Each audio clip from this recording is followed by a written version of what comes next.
ओम नमः शिवाय। हर हर महादेव। सभी भक्तजनों को मेरा नमस्कार। आज सुनेंगे श्रावण मास महात्म्य अध्याय 5। श्रावण मास में किए जाने वाले विभिन्न व्रत अनुष्ठान और रविवार व्रत वर्णन में सुकर्मा द्विज की कथा। ईश्वर बोले, हे सनत कुमार, करोड़ पार्थिव लिंगों के महात्म्य तथा पुण्य का वर्णन नहीं किया जा सकता। जब मात्र एक लिंग का महात्म्य नहीं कहा जा सकता, तो फिर करोड़ लिंगों के विषय में कहना ही क्या। मनुष्य को चाहिए कि करोड़ लिंग निर्माण असमर्थता में 1,00,000 लिंग बनाए या 1000 लिंग या 100 लिंग ही बनाए। यहाँ तक कि एक लिंग बनाने से भी मेरी सनिधि मिल जाती है। षडाक्षर मंत्र से 16 उपचारों के द्वारा भक्तिपूर्ण मन से भगवान शिव की पूजा करनी चाहिए। ग्रह यज्ञ के साथ उद्यापन करना चाहिए। उसके बाद होम करना चाहिए और ब्राह्मणों को भोजन कराना चाहिए। हे सनत कुमार, इस अनुष्ठान को करने वाले की अकाल मृत्यु नहीं होगी। यह व्रत बांझपन को दूर करने वाला, सभी विपत्तियों को नाश करने वाला तथा सभी संपत्तियों की वृद्धि करने वाला है। मृत्यु के पश्चात वह मनुष्य कल्प पर्यंत मेरे समीप कैलाश वास करता है। जो मनुष्य श्रावण मास में पंचामृत से शिवजी जी का अभिषेक करता है, वह सदा पंचामृत का पान करने वाला, गोधन से संपन्न, अत्यंत मधुर भाषण करने वाला तथा त्रिपुर के शत्रु भगवान शिव को प्रिय होता है। जो इस मास में अन्नदान व्रत करने वाला तथा हविष्यान ग्रहण करने वाला होता है, वह व्रीहि आदि सभी प्रकार के धान्यों का अक्षय निधि स्वरूप हो जाता है।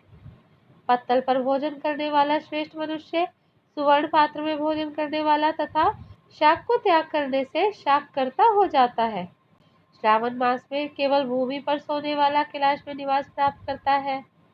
इस मास में एक भी दिन प्रातः स्नान करने से मनुष्य को 1 वर्ष स्नान करने के फल का भागी कहा गया है। इस मास में जितेंद्रिय होने से इंद्रिय बल प्राप्त होता है। इस मास में सप्तिक, पाषाण, मृत्तिका, मरकतमणि, पिष्ट, पीठी, धातु, चंदन, नवनीत आदि से निर्मित अथवा अन्य किसी भी शिवलिंग में, साथ ही किसी स्वयं आविर्भूत न हुए लिंग में श्रेष्ठ पूजा करने वाला मनुष्य सैकड़ों ब्रह्म हत्या को भस्म कर डालता है। किसी तीर्थ क्षेत्र में सूर्य ग्रहण या चंद्र ग्रहण के अवसर पर 1,00,000 जप से जो सिद्धि होती है, वह इस मास में एक बार के जप से ही हो जाती है। अन्य समय में जो 1000 नमस्कार और प्रदक्षिणाएं की जाती है, उनका जो फल होता है, वह इस मास में एक बार करने से ही प्राप्त हो जाता है। मुझको प्रिय इस श्रावण मास में वेद पारायण करने पर भी सभी वेद मंत्रों की पूर्ण रूप से सिद्धि हो जाती है। श्रद्धा युक्त होकर इस मास में 1000 बार पुरुष सूक्त का पाठ करना चाहिए, अथवा कलयुग में उसका 4 गुना पाठ करना चाहिए, अथवा वर्ण संख्या का 100 गुना पाठ करना चाहिए, अथवा वह करने में भी असमर्थ हो तो आलस्यहीन होकर मात्र 100 पाठ करने चाहिए। ऐसा करने वाला मनुष्य ब्रह्म हत्या आदि पापों से मुक्त हो जाता है। इसमें कोई संदेह नहीं है। गुरु पत्नी के साथ संसर्गजन्य पाप के लिए यही महान प्रायश्चित है।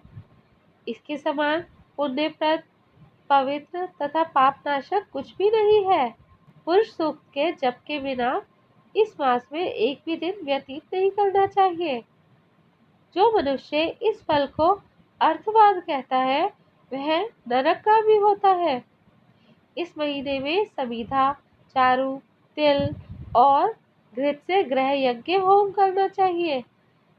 शिव के रूपों का भली भांति ध्यान आदि करके धूप, गंध, पुष्प, नैवेद्य आदि से पूजन करना चाहिए और अपने सामर्थ्य के अनुसार कोटि होम, लक्ष होम अथवा 10 सहस्त्र होम करने चाहिए। व्याहृतियों ओम भू, ओम भुवः, ओम स्वः के साथ तिलों के द्वारा भी एक ग्रह यज्ञ नामक होम किया जाता है। हे सनत कुमार, इसके बाद अब मैं वारों के व्रतों का वर्णन करूंगा। आप सुनिए। हे अनग, उनमें सर्वप्रथम मैं आपको रविवार का व्रत बताऊंगा। इस संबंध में लोग एक प्राचीन इतिहास को कहते हैं। प्रतिष्ठानपुर में सुकर्मा नामक एक द्विज था। वह दरिद्र, कृपण तथा भिक्षावृत्ति में लगा रहता था।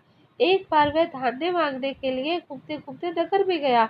उसमें किसी एक गृहस्थ के घर में मिलकर रविवार का उत्तम व्रत करती हुई स्त्रियों को देखा।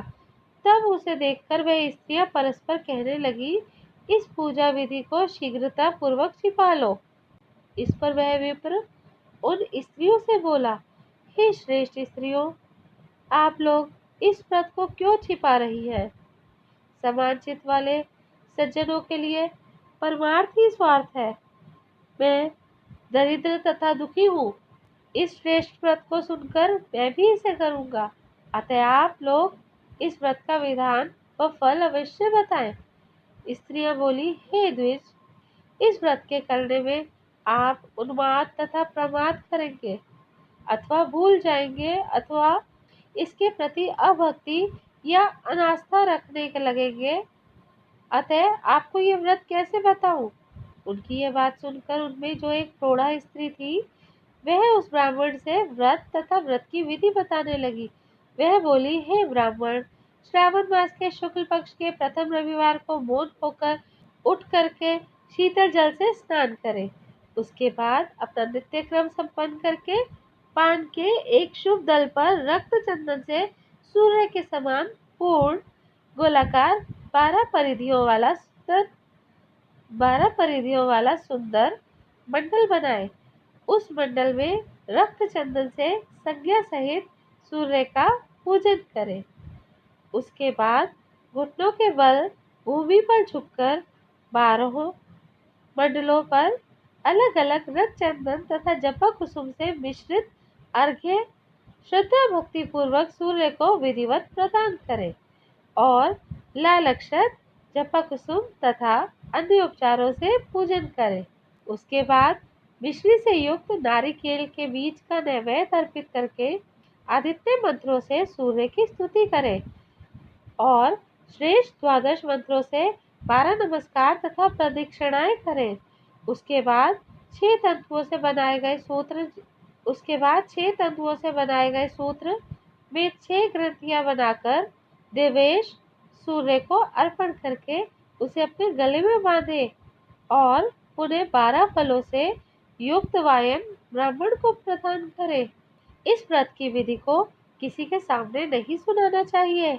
हे विप्र, इस विधि से व्रत के किए जाने पर धनहीन व्यक्ति धन प्राप्त करता है, पुत्रहीन पुत्र प्राप्त करता है, कोढ़ी कोढ़ से मुक्त हो जाता है, बंधन में पड़ा व्यक्ति बंधन से छूट जाता है, रोगी व्यक्ति रोग से मुक्त हो जाता है। हे विपेंद्र, अधिक कहने का क्या प्रयोजन? साधक जिस अभीष्ट की कामना करता है, वह इस व्रत के प्रभाव से उसे मिल जाता है। इस प्रकार श्रावण के चारों रविवारों और कभी कभी 5 रविवारों में इस व्रत को करना चाहिए। इसके बाद व्रत की संपूर्णता के लिए उद्यापन करना चाहिए। हे विपेंद्र, आप भी इसी प्रकार करें। इससे आपकी सभी कामनाओं की सिद्धि हो जाएगी। उसके बाद उन पतिव्रताओं को नमस्कार करके वह ब्राह्मण अपने घर आ गया। उसने जैसा सुना था उसी विधि से उस संपूर्ण व्रत को किया और अपनी दोनों पुत्रियों को भी वह विधि सुनाई। उस व्रत के सुनाने मात्र से शिवजी के दर्शन से तथा उनके पूजन के प्रभाव से वे कन्याएं देवांगनाओं के सदृश हो गई। उसी समय उस ब्राह्मण के घर में लक्ष्मी ने प्रवेश किया और वह अनेक उपायों तथा निमित्तों से धनवान हो गया। किसी दिन उस नगर के राजा ने ब्राह्मण के घर से होकर राजमार्ग से जाते समय खिड़की में खड़ी उन दोनों सुंदर तथा अनुपमय कन्याओं को देख लिया। तीनों लोकों में कमल, चंद्रमा आदि जो भी सुंदर वस्तुएं हैं, उन्हें वे दोनों कन्याएं अपने शरीर के अवयवों से तिरस्कृत कर रही हैं। उन्हें देखकर राजा मोहित हो गए और क्षण भर के लिए वहीं खड़े हो गए। ब्राह्मण को शीघ्र बुलाकर उन्होंने दोनों कन्याओं को मांग लिया। तब उस ब्राह्मण ने भी हर्षित होकर दोनों कन्याएं राजा को प्रदान कर दी। उस राजा को पति रूप में प्राप्त करके वे कन्याएं भी प्रसन्न हो गई। वे स्वयं इस व्रत को करने लगी और पुत्र पौत्र आदि से भी संपन्न हो गई। हे मुने, महान ऐश्वर्य देने वाले इस व्रत को मैंने आपसे कह दिया। हे विधिवंदन, जिस व्रत के श्रवण मात्र से मनुष्य सभी मनोरथों को प्राप्त कर लेता है, उसके अनुष्ठान करने के फल का वर्णन कैसे किया जाए। इस प्रकार श्री स्कंद पुराण के अंतर्गत ईश्वर सनत कुमार संवाद में श्रावण मास महात्म्य में प्रकीर्णक नाना व्रत रविवार व्रतादि कथन नामक 5वां अध्याय पूर्ण हुआ। ओम नमः शिवाय। हर हर महादेव। तो भक्तजनों, आपको ये वीडियो कैसा लगा? आप कमेंट में ओम नमः शिवाय या हर हर महादेव ज़रूर लिखिए और साथ ही चैनल को सब्सक्राइब कीजिए ताकि आपको हमारे नए वीडियोस तुरंत ही मिल जाए। धन्यवाद। हर हर महादेव। ओम नमः शिवाय।